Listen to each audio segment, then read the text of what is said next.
Hey guys, welcome back to my channel. And if you want to see this week's video, then keep on watching. Hi guys, I'm back. Thank you for choosing my channel. And today I posted a poll on my Instagram story and I gave you guys two options, and the two options were a Q&A, where the other option was to talk about foster care.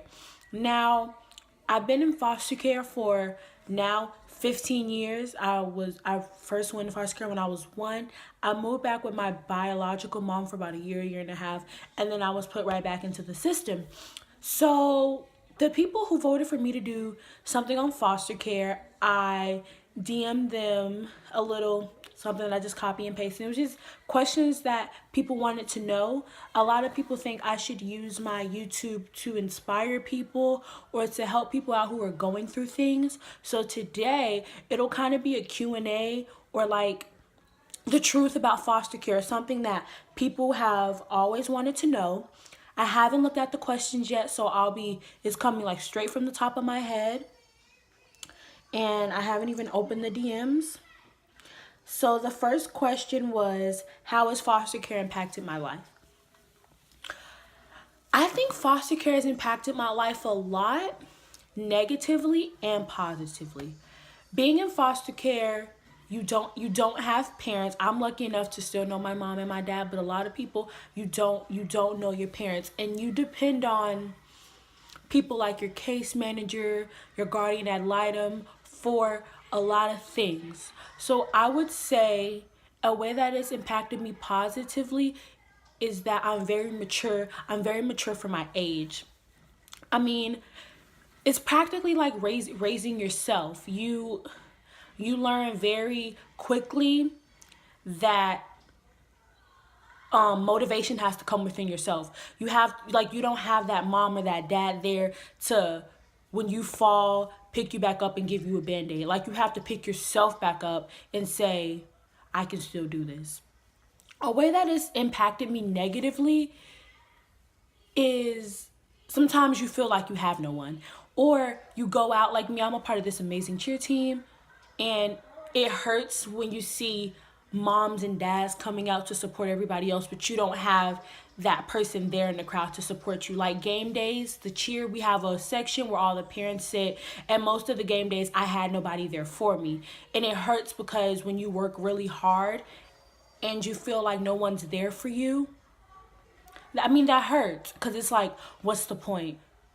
And it's not like you want to be jealous of people's friends, of people's families, but you are, because it hurts. The next question is, I guess it's just interesting to know your story and the kind of experiences you've had because of foster care. I think it's really great you're doing this, and it is a continuation of what you did last year in Babington's class. Okay, so what I did last year in Babington's class was, we did this project to where it's actually a project where you choose anything to do. So I did foster care. I wanted people to know that foster kids aren't bad kids. We're just kids who've missed a lot of things in life, and we want to be heard. And because we didn't have that support, we don't know how else to show people, so we result to anger. And it's not that we're angry, we just want to be heard. And my story is a very long story. I was taken away from my mom when I was 1, and then I was placed with my aunt. It's this thing called relative caregiver, and I was placed with my aunt, and it was supposed to be like that until I turned 18, because when I'm 18, I'm an adult and I can move out. But unfortunately, my aunt died, and my mom was about 18, 19 at the time. My mom had me at 14, and I was placed back with her. Well, I wasn't placed back with her. It was so long in the system to where case managers who were supposed to see you once a month, they didn't come out to see me anymore, because I was placed with her when I was 1 and she died when I was about 8 or 9.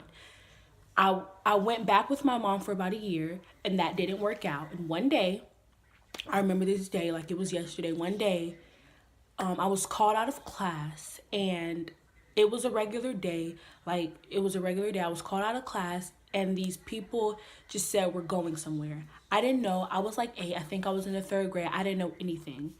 And they took me about an hour away. I didn't know. I didn't get to call my mom. I didn't get to talk to her. And I was back into the foster care system. When I was younger, I didn't understand that I was in foster care. I didn't get it. I didn't know. I didn't know the impact that it would have on my life. But when I was in the 3rd grade, I was taken away from my mother. With she didn't know. She didn't know that I left school. They didn't call her. They didn't tell me. I was just told that we were going somewhere. And I remember I asked, where's my mom? And they told me that she'll be there when I got there. And that's how I got back into the system. And ever since 3rd grade, I've been in the system all the way up until I'm 16, about to be 17. I've never been in a place for longer than 3 years at a time. Some places I was at for a week, some places I was at for 3 years, but nothing has ever worked out for me. And this group home that I'm in now, I've been in for about a year and a half. June will make 2 years, and this is the most stable that I've ever considered myself. I've been sexually abused, physically abused, all those things. But at the end of the day, I feel like that's the reason why I'm making this YouTube channel, to let people know that no matter if you're sexually abused, physically abused, mentally abused, all of those things, you can still be someone. You can still get older, make a lot of money, get a family, whatever happiness means to you, that can still happen. And that's one of the reasons why I really wanted to make this channel, because I want people to know that if I can do it, you can do it. All right. I would just love to hear your personal story and your journey going through it. I know there's a bunch of kids who's gone through and are going through the same thing, and to be very inspired by your story. Keep up the good work, heart. Thank you. I just told my story, but if I could give somebody advice, the advice would be to keep pushing.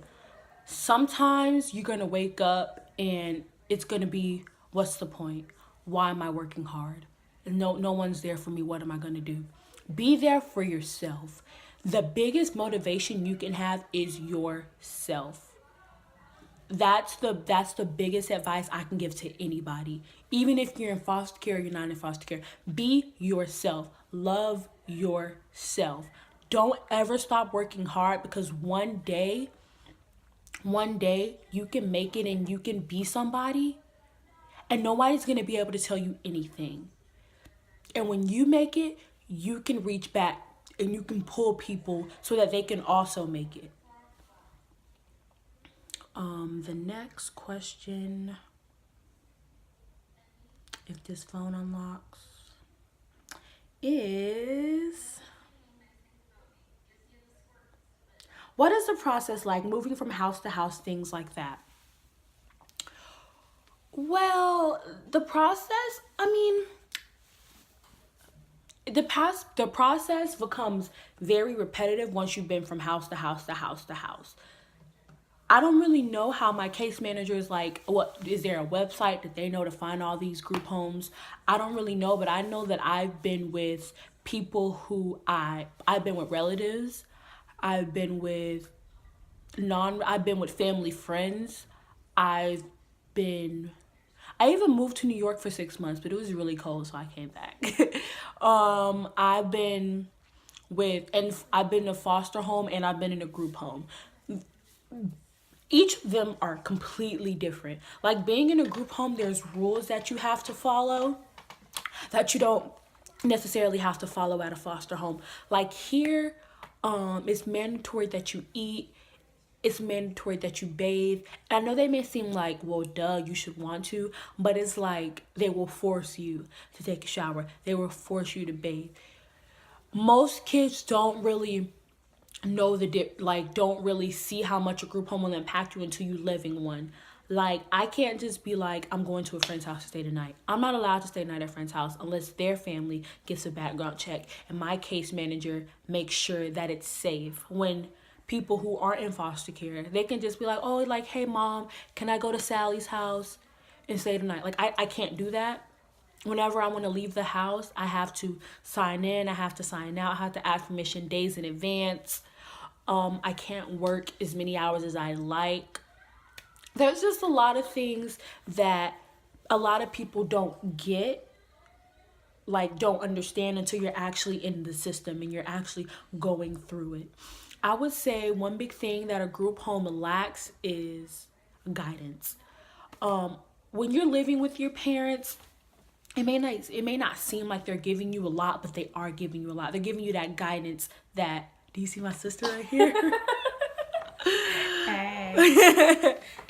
They're giving you that guidance that don't put your hand on the stove because it's hot. And I know that may not seem like nothing, but that is something, because there was no one there to tell me that. There was no one there to be like, you're worth it. You don't have to let guys put you down. You don't need a guy to know that you're beautiful. You don't need makeup to know that you're beautiful. That's something that we lack here altogether. Like it's a lot that we lack as people, as females. My house is an all female house.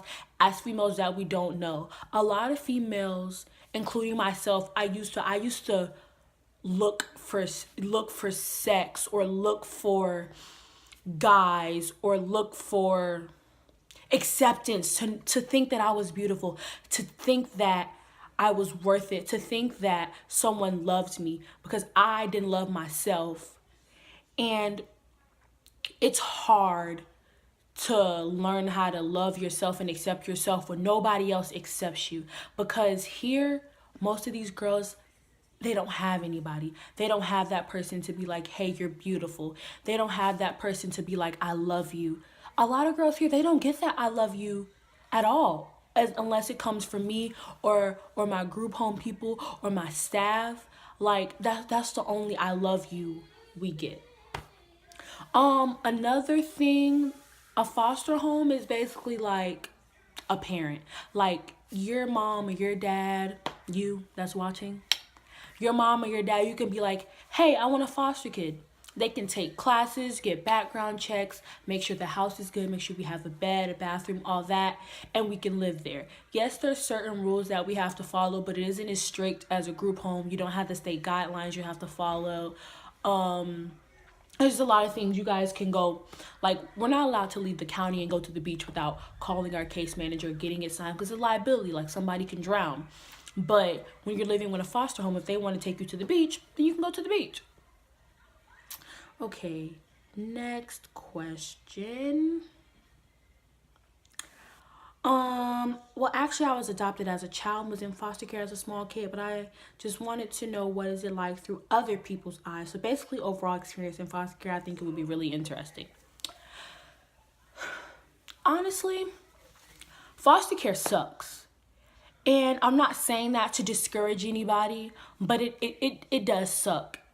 But like I keep repeating in this video, it's you that have to be like, I'm going to take charge of my own life. And it's you that's going to be like, I want to be successful. I want to be happy. I want to be it.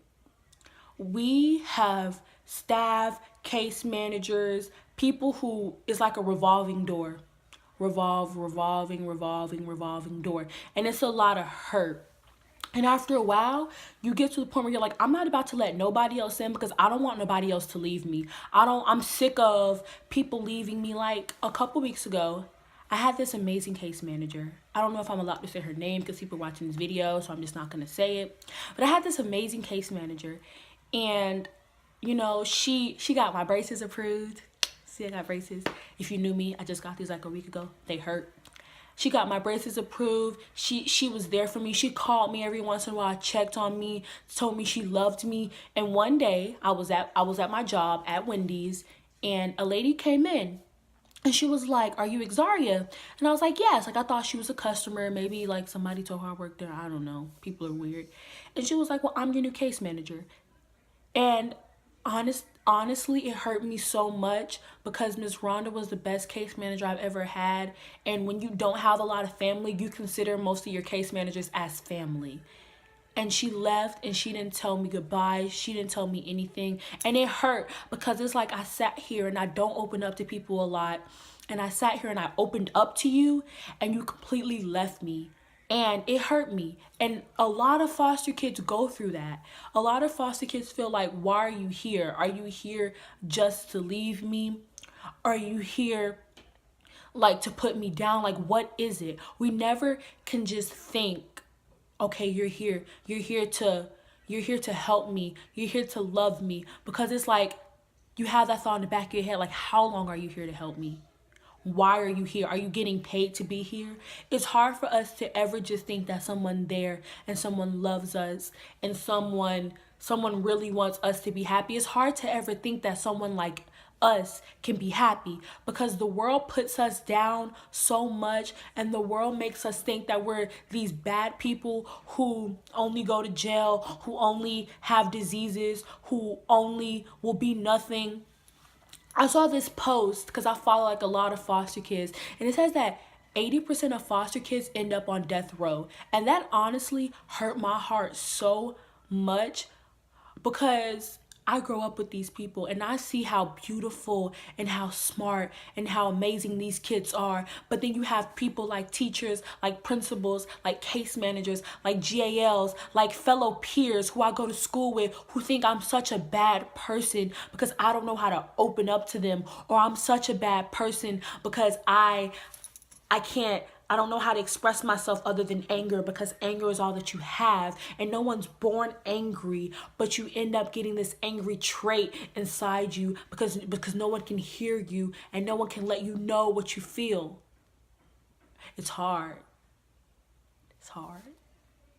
That just got really deep. I don't know why that just got deep so fast. Like, I don't know. All right, so this phone just won't let me in. It doesn't recognize my fingerprint, but my fingerprint's in it, so okay. Oh, Lord. It's saying Touch ID doesn't recognize my fingerprint, but I've been using this phone. Okay. And the last question will be answered by my foster sister, Sienna. Okay. And the question is, has being in foster care positively impacted your life? And if so, how? Yes, in ways. Because you mature extremely freaking fast. Like, extremely fast. One thing that I was thinking is when you turn 18, the stuff that they give you, like the college, the apartment, they help you with a lot of stuff. And I think that's the main reason on why I'm like, I can do this. Because a lot of people have to worry about college, but we don't. All we have to really worry about is getting in college. But it's so much planning and so much paperwork.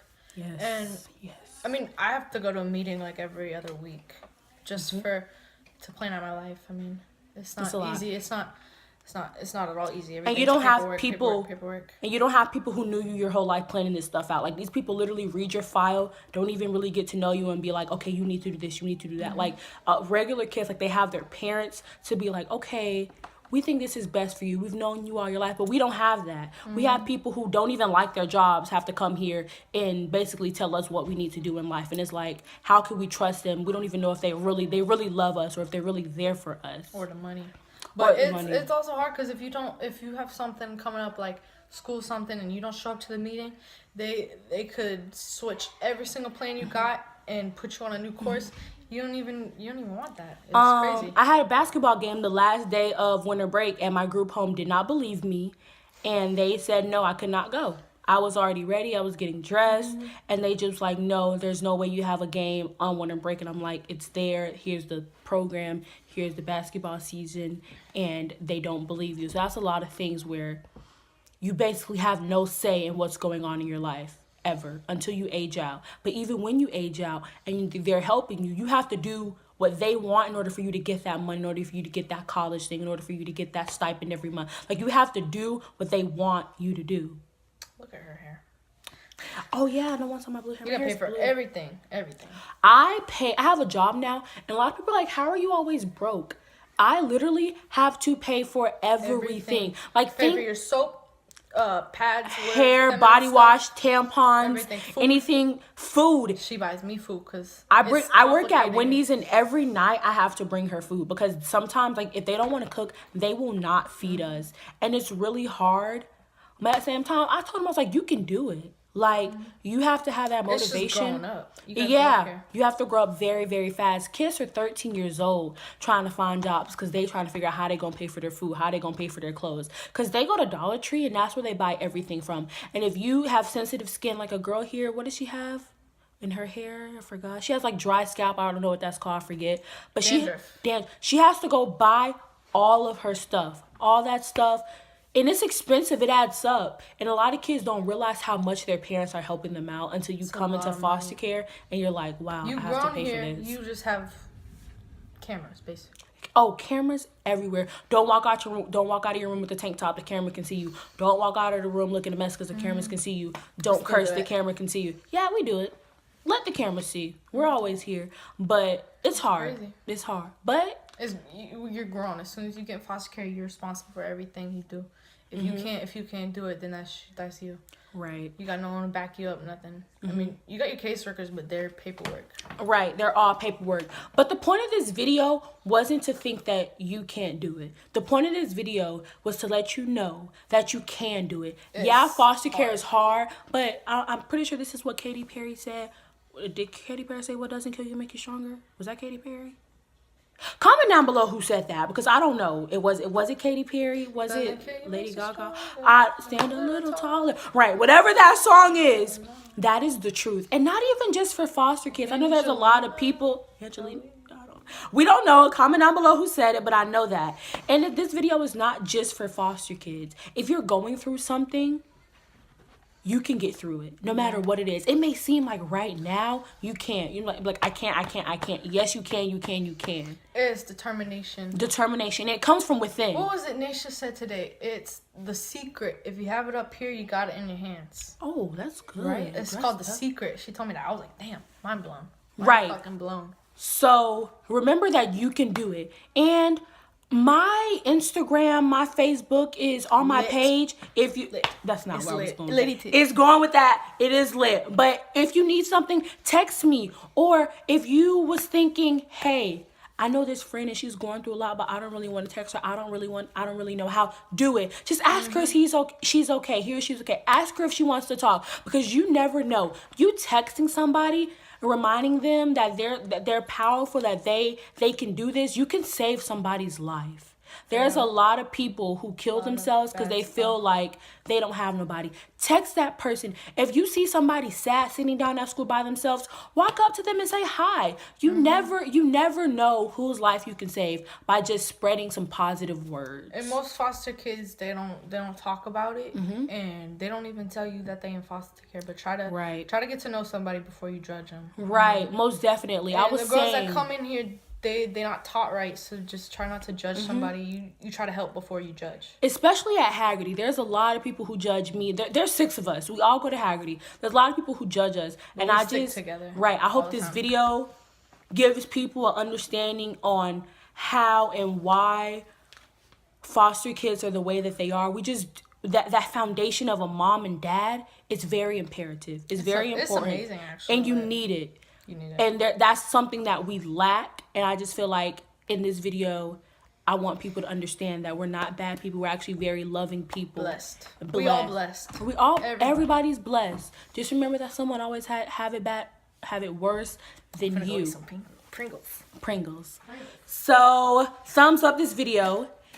If you have any questions, put it down below. Or my Instagram, my Facebook, my Snapchats, all on my page. It'll be in the description down below. Don't forget to like and subscribe. See you next time.